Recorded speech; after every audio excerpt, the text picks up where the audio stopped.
Now class, we'll see that how we'll do our answers in our chemistry practical examination. Suppose I have given you a question on your detection of cation or anion, then how you'll attempt your answer. So first of all, please see, you'll take the paper, and either you are taking the register paper or your register. So this is the page which I am using it, and over here, so what I'll do, suppose one question is given to you. I'm writing the question first of all, that identify the carbonate anion. It's not necessary the carbonate anion will come. There are plenty of anions I have given you in your course. There are plenty of cations. I am just giving you one particular example that how you'll attempt your answer. So this will be there in the question paper, so you'll write down answer. There is no need to copy the answer, but if you want, you are having the time, that much time, if you think that you want to copy the question, you can copy, but there is no idea. There is no idea to copy the object part, no procedure. Only what you have to write down, you have to make a table. So you make the table. So first of all, you make a table like this, and you'll write down experiment, observation, inference. It's your choice. You use the blue pen or you use the black pen, but please use these two pens, either ball pens or gel pen. It is your choice. It's better that you prefer ball pens, because you have to keep whatever you are writing with the pens. Please, that's why I'm telling you that do neat and clean work. I've already given you the instructions regarding it.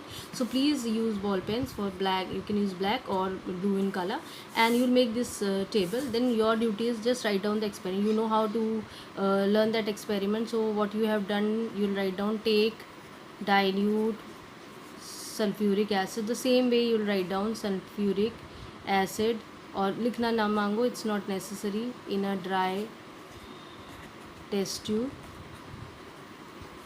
and add the given salt in it. ठीक है. अब observation, whatever the observation you have seen, तो you will write down here brisk effervescence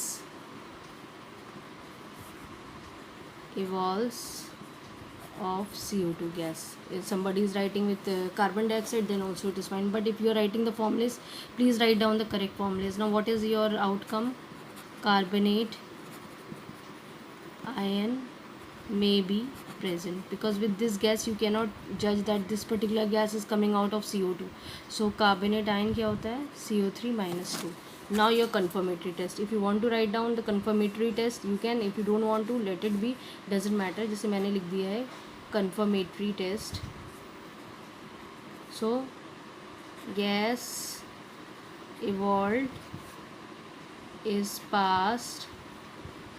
It's very important. You will not write down add word is wrong. अगर यहाँ बच्चा add लिख देता है, then you will get 0. This you have to keep. तो pass through lime water. ठीक है. आपको मैंने ये एक्सपेरिमेंट में भी दिखाया था कि you are passing the gas, you are not adding anything to it. So you pass through lime water. तो यहाँ क्या आ गया? Lime water turns milky. ठीक है. अब यहाँ पे क्या हो जाएगा? कार्बोनेट आयन, आप ऐसे भी लिख सकते हैं, इज कन्फर्म्ड. ठीक है. इस तरह से this is your test. There is no need to write down result is so and so, carbonate is confirm. नहीं, you already you have written. Now please see what are the marks that is being important over here. if you are writing this word past, if you are not writing the past word, you are adding add. अगर आपने यहाँ add लिख दिया तो confirmatory test में you will get 0. ठीक है. अब देखो बॉल पेन से हम सॉरी जेल पेन से लिख रहे हैं, तो हाथ पड़ गया तो ये इसकी जो इंक है वो देख सकते हो कि गंदा हो जा रहा है ना. That's why I was preferring ball pen. So if you are not writing, अगर आपने पास वर्ड की बदले ऐड वर्ड लिख दिया है, तो यहाँ पे ये पूरा confirmatory test will be 0. So that is very important for you all. ठीक है. And over your also please, ये इंपॉर्टेंट टेस्ट होता है कि गैस इवॉल्व, ब्रिस्क एफर्वेसेंस, ये भी आइडेंटिफिकेशन पॉइंट्स होता है. तो इट्स वेरी इंपॉर्टेंट. अब ये भी वर्ड इंपॉर्टेंट है. अब आपने हर जगह कार्बोनेट लिखा, लेकिन आप कन्फर्म वर्ड लिखना भूल गए, then also you will not get the marks for confirmatory test, क्योंकि आपको बताना पड़ेगा ना भाई. मैंने अभी यहाँ बताया जो CO2 gas that is been evolve is not necessary. Brisk effervescence कोई दूसरी गैस भी बहुत तेज़ी से निकल सकती है, तो it's not a judging point ना. So that's why you have to focus over here. ठीक है, you are getting my point, how you have to write down your experiment. तो ये इनऑर्गेनिक पोर्शन होता है, इसमें आपको पूरा इसी तरह से पूरे आपको एक्सपेरिमेंट पोर्शन लिखना है, ऑब्जर्वेशन, इन्फ्रेंस, सब आपको याद करके आना है। You have to learn it from your home and you have to write down in the same manner you will write down your cations. I am showing you now. Suppose I am focusing on the inorganic part, the same way you'll write down experiment, observation, inference. Even though जैसे वहाँ पे आपने लिखा हुआ है, तो आप नीचे एक उसी लाइन में जो आपने ख़त्म करा है उसी में कंटिन्यूशन में आप लिख सकते हैं, तब उस कंडीशन में you will not right experiment, observation, inference. और कंफ्यूज हो रहे सेपरेट लिखिए। एनाइंस आपने सेपरेट लिख दिया, अब आपने केटाइंस के लिए अलग से सेपरेट से ये 3 कॉलम्स बनाए, एक्सपेरिमेंट, ऑब्जर्वेशन। हाँ, एक चीज़ इंपॉर्टेंट है, क्वेश्चन नंबर ज़रूर लिख दीजिएगा। अभी क्योंकि यह क्वेश्चन नंबर 1 था, तो आंसर नंबर 1 पीछे वाले पोर्शन में भी हम आंसर नंबर 1 लिख देंगे। Right, I have showing you answer number 1 लिख के, तो क्वेश्चन तो आने की ज़रूरत नहीं है। और आपने क्वेश्चन लिख लिया तो ये लिखने की ज़रूरत नहीं है। तो it's better if you writing the answer, please mention the correct numbering for your questions. Now let's talk about the cations part. तो हमने ये लिखा हुआ है, या आंसर नंबर 1 लिख दिया है। अब let's start with the experiments. So salt plus sodium hydroxide, child can write down in this manner also ना, NaOH। बच्चे ने सोडियम हाइड्रोक्साइड नहीं लिखा, फॉर्मूला लिखा, तो भी कोई इशू नहीं है। और प्लस हीट के लिए ट्राइंगल साइन लगाते हैं। अगर बच्चा इंग्लिश में हीट लिख रहा है देन ऑल्सो, ट्राइंगल लिख रहा है देन ऑल्सो। ऑब्जर्वेशन क्या हुआ, अ pungent smell of ammonia comes out. ठीक है, अब यहाँ पे ये ग्रुप्स में चलता है, ज़ीरो ग्रुप है, ये वर्ड इंपॉर्टेंट है। आप ज़ीरो ग्रुप प्रेजेंट, ये अमोनिया आप डिटेक्ट नहीं कर रहे हैं, या अमोनियम अभी डिटेक्ट नहीं, आप सिर्फ ग्रुप वाइज चल रहे हैं, ग्रुप टेस्ट होते हैं, तो ज़ीरो ग्रुप इज़ प्रेजेंट, ये ज़ीरो ग्रुप प्रेजेंट आप नहीं। अब आप नेक्स्ट में अपना कन्फर्मेटरी वर्ड लिखिए, कन्फर्मेटरी टेस्ट। ये ना भी लिखना मांगे तो कोई नंबर्स आपके नहीं कटेंगे, लेकिन बच्चे लिख देते हैं सेफर साइड के लिए, कन्फर्मेटरी टेस्ट। अब जो गैस यहाँ इवॉल्व हुई है उसी को आगे बढ़ाना है, दिखाया था ना मैंने एक्सपेरिमेंट में, gas evolve is passed through Nessler's reagent. ठीक है, ये इसका मेन वो है। अब यहाँ पे आपके ये मेरी लाइन छोटी होगी, आप बाहर मत निकालिएगा, नहीं तो इसका दिखेगा, एक ही कॉलम में रखिए। अब आंसर में क्या हो जाएगा आपका, Nessler's reagent changes from colourless,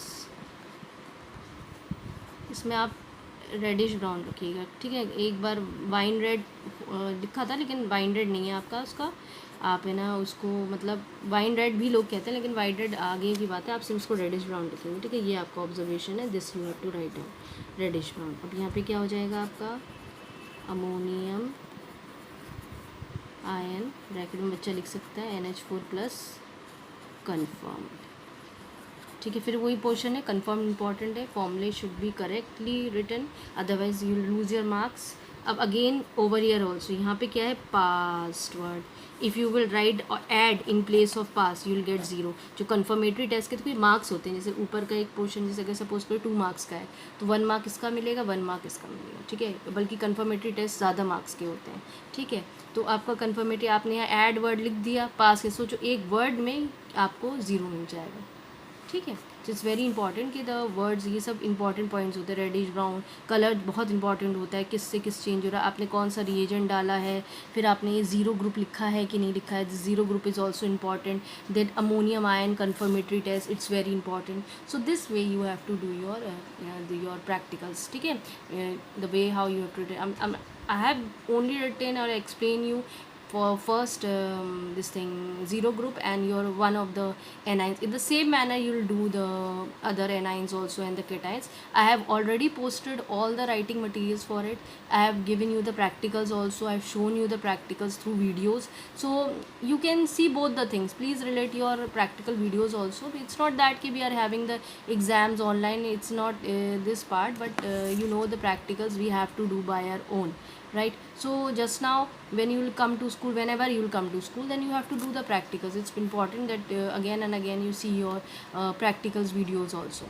And in the same manner you'll write, because writing is very important. If you do any of the mistakes in writing, then we will the teacher cannot give you marks. So whatever you are writing, please write down in a correct manner and in a proper sequence. In chemistry practical, sequence is very important.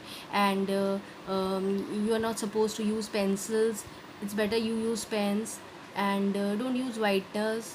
That is not allowed. Suppose you did a mistake somewhere else, so in any of the part of it, simply cut that line. Suppose this is my mistake, I have done this, so put a line over here and then you write down on the top of it. Okay, so please don't waste your time, and please speed up your work. It's not there, I am again telling you, it's not that I'll give you only one anion or one cation. If 30 marks question paper is there, so it means more than one or two cations or anions will be coming in your exams. So don't focus that only one anion or one cation will come. So this way you will do your inorganic portion. It's clear with you all that how you have to do your this thing. You will get 1 hour for you completing your question paper, and you'll get 15 minutes extra, so that you have to make your PDFs na. For that also you need 15 minutes at least, that you can complete it in a proper PDF form. So don't waste your time and do in a proper manner. And if you are giving me in images, then I'll not accept your answer script. So you have to make a PDF and then only you have to submit it. And after that, when you are submitting, suppose this portion I have completed, now my duty is, suppose your name is Shazia, so you'll write down Shazia, your full name, suppose Shazia Ahmed, suppose है ना. So you'll write down class over here. So make it by your own ना. Earlier either you are from 11th or 12th C, क्योंकि दोनों में आ रहा है ये. तो जो भी आप क्लास में, सपोज करो you are from 11th C, you'll write down 11th C. If you are in 12th C, write down 12th C. ये आप लिख दीजिए अपना. ठीक है. It's very important. If you know your roll numbers, then you write down your roll numbers also, है ना. And this is your chemistry practical. ठीक है. डेट डालना चाहें तो आप डेट भी आप डाल सकते हैं. एंड पेजेस नंबर, जैसे सपोज करो we have completed in 2 pages. This is my first page. अब इसमें भी हमें यही, आप सपोज करो हम शाजिया खान है या शाजिया अहमद हैं, तो हमने अपना नाम लिखा. I am from, suppose I am from 11 C. I have written the class. Roll number, my roll number is, suppose it is 2. I am writing that, suppose the date is on 17th और सितंबर, और ये आज की date लिख लो. Today is what, today is 9. तो 9 सितंबर 2020 हमने ये भी लिख दिया. ठीक है. पेज नंबर ये फर्स्ट था, तो हमने फर्स्ट लिख दिया. सो this way you can do your work. And one more thing, जैसे chemistry practical, my writing is not good children, but you do in a proper manner. So this way over here also, suppose my roll number was 2 और ये page number कौन सा है, 2 है, तो मैंने page. तो जब आप when you are making the PDF, please make sure that these things should come on each pages. मेरा तो 2 ही एक्सपेरिमेंट मैंने दिए थे, 2 पेजेस हो गए. आपके हो सकता है 5 एक्सपेरिमेंट्स हो, 6 एक्सपेरिमेंट्स हो, तो उतने पेजेस होंगे. And I am using a copy over here, I am using your manual part only, that's why. So you must be using your registers pages. Don't use the manual pages. Registers page लेंगे तो एक page यहाँ पे भी होगा, rule होगा, यहाँ पे भी रूल होगा, है ना. दोनों तरफ आपकी both lines will be there. So you have 1 2 3 4 pages, तो पेज नंबर्स बढ़ते जाएंगे. So that's way you have to do your inorganic portions. If any queries, then you can ask me. I have already mentioned you that there is no need to use whiteners over here. Don't use pencil. Don't copy the question, but please write down a proper question number. Then only it will be a benefit for the teacher to judge. Suppose if this is question number 2 and you are writing question number 1, I'll give you 0. Please. This is not the way, because question number 2 में तो कुछ और लिखा होगा and you are answering in question number 1, so you'll get 0. So these are the important points which you have to remember children when you are doing your inorganic portion. Hopefully you are preparing well, and please learn, because in board exam also this portion you have to do it by your own.